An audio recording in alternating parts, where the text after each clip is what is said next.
Ya, la relación de asociación viene siendo la relación más simple, que fue la que mostré anteriormente, donde podíamos comunicar una clase con otra, ¿ya? Que viene siendo la línea de unión, ¿ya? La forma más básica es lo que les presenté aquí hace un ratito. Pero a esa misma línea de asociación tú le podrías incorporar, por ejemplo, lo que es una restricción, ¿ya? Aquí hay otro ejemplo donde la clase alumno se comunica con la clase asignatura. En alumno especifiqué nombre, dirección y teléfono. En asignatura, nombre, semestre y el ID del profesor. Son atributos nomás que se me ocurrieron. Y con respecto a las acciones, bueno, ahí le especifiqué que el alumno puede resolver ejercicios, puede leer apuntes, la asignatura registra asistencia, ¿ya? Y todo lo otro es el complemento que se debe especificar en cada clase. O sea, el constructor vacío y el constructor que recibe los atributos. Recuerden que ese constructor tiene lo mismo que usted especificó acá arriba como atributo. Nombre, dirección, teléfono, nombre, dirección, teléfono. Y acá igual. Nombre, semestre y el ID del profesor. Junto con los getters y los setters, ¿ya? Bueno, lo que les comentaba de las restricciones. Por ejemplo, acá podríamos especificar una restricción que viene siendo este texto descriptivo que está entre llaves. Por lo tanto, indicamos que se cuenta con un máximo de 30 alumnos por asignatura, ¿ya? Eso sería una restricción. Adicional a ello, ahí podría quedar más o menos así, ¿cierto? El mismo diagrama que les presenté, pero adicional a ello, podemos implementar también el tema de la cardinalidad. Así como en base a datos tenemos el uno a uno, el uno a uno, muchos a uno, muchos a muchos, acá también lo tenemos, pero también contamos con otras dos nuevas, que es la numéricamente especificada, que ya no te habla de muchos a muchos, sino que de un límite específico, y del opcional, en donde ya podemos decir que se habla de cero a varios, ¿sí? Está el caso de gerente con empresa. Bueno, estas clases no les especifiqué ni atributos ni comportamiento, lo dejé chiquitito. Por lo tanto, un gerente puede trabajar, en este caso, ya en este ejemplo, en una empresa. Una empresa puede tener un gerente. En este caso, ¿ya? Se puede especificar así o se podría especificar un número en cada extremo. No tiene por qué estar así completo, puede estar así, ¿sí? Tenemos también acá el tema del el uno a muchos, en donde una clase A o claro, una clase A se comunica con otra clase una o muchas veces, o muchas o una vez, ¿ya? Dependiendo de cómo tú hagas la lectura, ¿ya? También tenemos la numéricamente especificada, que esta es una de las nuevas. La gracia de la especificada es que tú puedes trabajar con el límite. Ya no dejarlo tanto en uno a muchos o muchos a muchos, sino que es como muy ambiguo eso, sino que decir que, por ejemplo, los equipos de voleibol pueden tener desde 6 hasta 12 integrantes, ¿ya? Entonces ya sales un poco de la ambigüedad de decir hartos, muchos por decir muchos nomás, y puedes trabajar con un mínimo y un máximo, ¿ya? Entonces, voleibolista con equipo desde 6 hasta 12, ¿ya?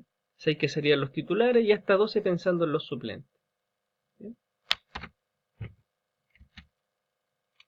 Así como tenemos la opcional, que es aquella que baraja el valor de cero, ya no de uno a muchos, sino que de cero a muchos, ¿ya? Si conoces el valor máximo, esto pasaría a ser una numéricamente especificada como la anterior.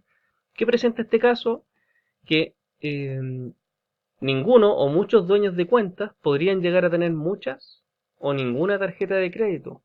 ¿Qué es lo que ocurre? Que el dueño de una cuenta normalmente tiene ligada una tarjeta, pero si esa tarjeta se le pierde, pasaría a tener cero tarjetas, pero la cuenta no necesariamente desaparece, ¿ya? Por lo tanto, la cuenta igualmente existiría si es que llega a desaparecer la tarjeta de crédito. O sea, podría tener la tarjeta como podría no tenerla, ¿ya? Entonces aquí tenemos un ejemplo de asociación opcional, de ninguna hacia muchas, o algún número especificado, dependiendo del caso. ¿Ya? Y el clásico muchos a muchos. Bueno, esto se parece harto a lo que sería base de datos, así que espero que lo recuerden. Lo único que cambia acá es que acá en el diagrama de clase, perdón, no tenemos que pensar en el concepto del NUC. ¿ya? No debemos pensar en el concepto de el no, que aquí entre medio va a haber una entidad, no, porque estas no son entidades, son clases, ¿ya? Así que cuidado con eso. La relación de herencia, agregación y composición. La herencia, la herencia es la característica que tiene una clase para ganar atributos o comportamientos a partir de otra.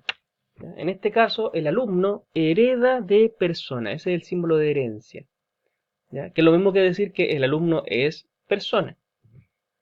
Ahora, ¿cómo se implementa esto ya con atributos? Nos queda más o menos así. Por ejemplo, el alumno tiene atributos propios de él, que por ejemplo aquí especifiqué el semestre y la carrera, ¿ya? Tiene también sus constructores, tiene los getters y los setters. Acá tenemos la clase padre, la clase persona, ¿cierto? Esta es la padre porque alumna sería la hija. Alumno, perdón, hereda de persona, por eso se le llama clase padre. ¿Y qué notamos? Notamos que el alumno tiene su constructor y tiene acá el otro constructor que recibe los atributos. Normalmente nosotros le pasaríamos solo el semestre y la carrera, pero si se fijan también le estoy pasando el nombre, la dirección y el teléfono, que no existen en la clase alumno, pero existen en la clase del padre, en la clase persona. Ahí tenemos nombre, dirección y teléfono. Por lo tanto, mire, si se fija, la clase del padre, perdón, se trabaja de manera normal. O sea, tiene sus atributos, tiene su constructor sin nada, su constructor con atributos, los mismos que posee él. Pero el hijo presenta un segundo constructor un tanto diferente, ¿ya? Eso es porque cuando hay herencia y tienes constructores con parámetros, se aplica el concepto de el superconstructor. O sea, cuando se ejecute este constructor que recibe los atributos del alumno, incluyendo los otros tres del padre, se va a ejecutar automáticamente el constructor de la persona, ese constructor. Automáticamente se gatilla ese constructor, ¿ya? Por lo tanto, el alumno se queda con sus datos y la persona también pasa a tener los datos. Los getters y los setters se trabajan todavía de manera normal. O sea, semestre, get carrera, set carrera. ¿Ya? Lo mismo acá. Getter y setter para cada dato. Pero aquí tenemos reflejada la herencia y cómo cambian los constructores cuando hay herencia. ¿Ya? El constructor que cambia es el del hijo. ¿Bien? También tenemos relación de agregación. La agregación se refleja con un rombo en blanco.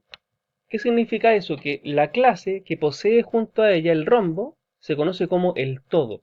O sea, la casa sería el todo. ¿Cómo sé que es el todo? Porque el rombo blanco está junto a ella. ¿Ya? ¿Qué representa la agregación? Representa que si bien el todo se compone de partes, las partes serían el otro extremo, en este caso la puerta. ¿Ya? Si bien el todo se compone de partes, si llegan a desaparecer las partes, el todo no necesariamente también debe dejar de existir. En este caso, si a la casa le faltan puertas, no va a dejar de ser una casa, va a seguir siendo una casa, pero sin puertas. ¿Ya? Es como que el significado de la clase no, no pierde su significado por el hecho de que desaparezcan otras clases eh, complementarias. ¿Ya?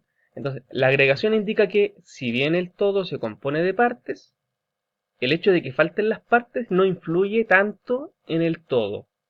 Piensen en este caso, la casa sin puerta no necesariamente deja de ser una casa, eso es agregación. Pero también tenemos la contraparte que es composición. O sea, si al todo le faltaban partes y no se veía afectado, acá en composición si le faltan las partes sí se ve afectado. En este caso el libro sería considerado el todo, pero el capítulo también sería considerado el todo, pero el todo del párrafo.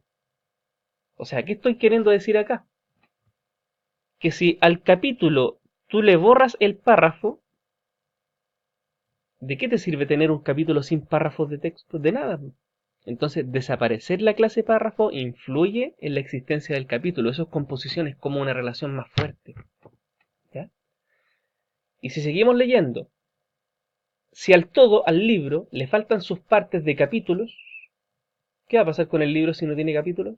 También se ve afectado de manera negativa. Entonces, la agregación es una relación más flexible. La agregación es más flexible, pero la composición es más fuerte. ¿Ya? Si al todo le faltan sus partes, se ve perjudicado de manera negativa su existencia.